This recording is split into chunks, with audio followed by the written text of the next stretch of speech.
Alright, what's going on? This is my review on both my 1911s. I got this one about a year ago. It's made by a Nighthawk. It's a Nighthawk custom. Let's see if you can see that. It's called a Dominator. It basically comes with the full package. It's got everything you pretty much want on a 1911. It's got sorry, I got a crappy camera, it's gonna be hard to see, but the back of the slide is serrated. The top of the slide is serrated, apparently to keep glare down. The gun's not stainless, so I don't know how much glare there would be. It's got a flush cut and reverse crown barrel, which they say is basically to protect the gun if it gets dropped. Do I know if that's true or not? No, some people say it's purely aesthetic, which could be as well. Let me just go ahead and safely check. Safe, clear. Good to go. The slide action is just completely smooth. That's what happens when you basically hand lap a gunsmith hand laps the slide and the rails, basically to hand laps them to one another, and then you get this ultra smooth action. The trigger, I asked Nighthawk, they said it was set at 3.5 pounds, and basically you just tap it and it goes off. So it's got the adjustable night sights up top, which I've never really messed with them. It's pretty dead on accurate right off the bat. I usually like to change out the grips on my guns, but this one I kind of like them. It's smooth, it's half smooth, half stippled, and it's got the Nighthawk logo laser etched into it. The magwell down here in the bottom. For a range gun, which is specifically what this is strictly just a range gun, I'll keep it, but for my my Wilson Combat, which is mostly a self-defense gun, I take it off. I don't like the printing that it helps with. Its front strap is checkered at 25 lines per inch, which for me is perfect. For some reason I get the best grip with 25. 20's too coarse for me, and 30's too light, which is the only beef I have with my Wilson Combat, is they only do 30 lines per inch front strap checkering, which it's kind of smooth. It kind of annoys me. The parts of this gun fit perfectly. The ambidextrous safety, you can basically, it's very crisp, very clean. There's no sluggish feel to it whatsoever.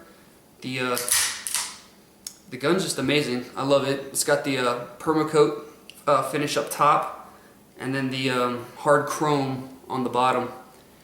Personally, the only thing I'm probably going to change on this gun is I'm probably going to get the top of the slide redone in diamond black. It's from a company called Ionabon.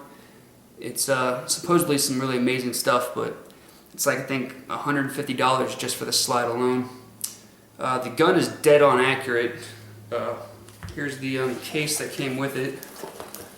It has, let's see, here we go. Yeah, this is the test target that came with it. That hole is apparently, I think it's 3 shots. Let's see. Yeah, it's 3 rounds that I could cover up with a penny. I could lay a penny on top of this and then cover up all 3 bullet holes. The gun was built by Jeff Phillips and Travis Gregory. Jeff Phillips was apparently one of the guys who left Wilson Combat, and when he left Wilson Combat, he helped them start up Nighthawk Custom, which is what you have here. And him and Travis build a phenomenal gun. Like, once again, you can look at it and you can just tell that they did everything right. I love this gun. It's my range gun. It's kind of like my Safe Queen. If it got scratched, I'd freak out.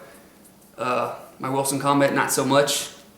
It can get beat up all at once. But this one right here is basically just goes to the range and does some shooting with me.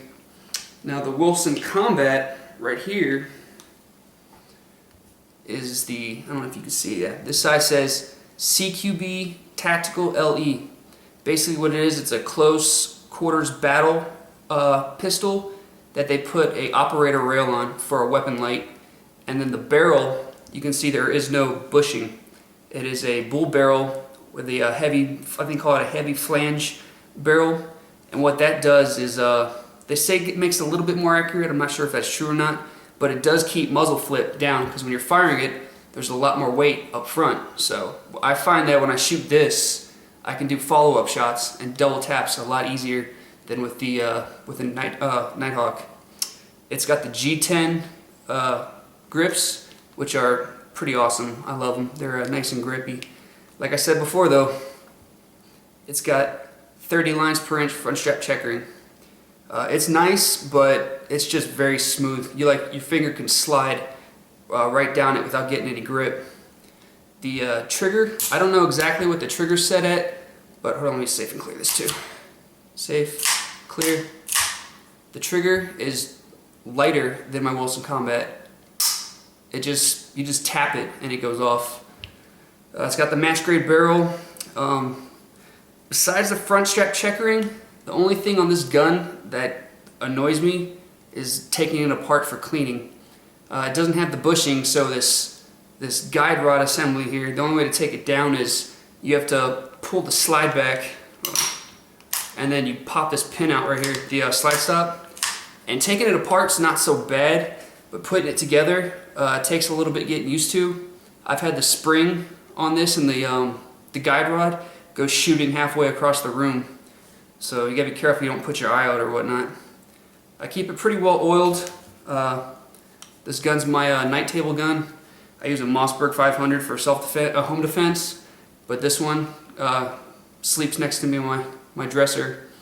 It came with a magwell, but I went ahead and removed it because sometimes I carry this and it adds for the extra printing, which I don't particularly care for. So I went ahead and got a pure custom, let's see, put this down. A pure custom holster made by Rocky at Pure Customs. It basically can be outside the waistband or inside the waistband in all these different positions. It comes with belt loops that you install on it. But I carry it outside the waistband. I find it to be the most comfortable for this gun. But it slides right in.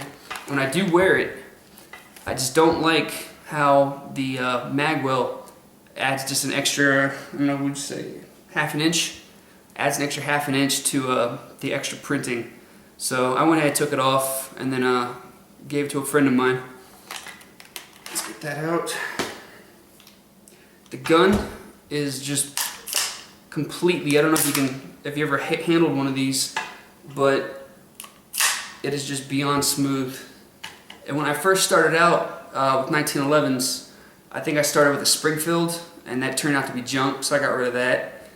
Then I went to a Colt, which was beat up, and I got rid of that. Then I went to Dan Wesson, which was a horrible, horrible mistake.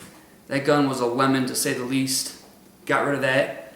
Then I went to Kimber, and Kimber was actually a decent gun once I changed the spring out to a wolf spring, but it just it wasn't really what I wanted. So I got the Nighthawk first, and then after shooting that, seeing the incredible accuracy of it, I went ahead and picked this up. So I'm going to try and own one of all four.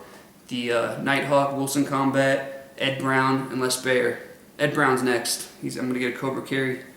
But for right now, home defense, just put a Surefire light on this with a laser, and it's going to be used to fight my way to my shotgun. God forbid, knock on wood, if anybody ever breaks in.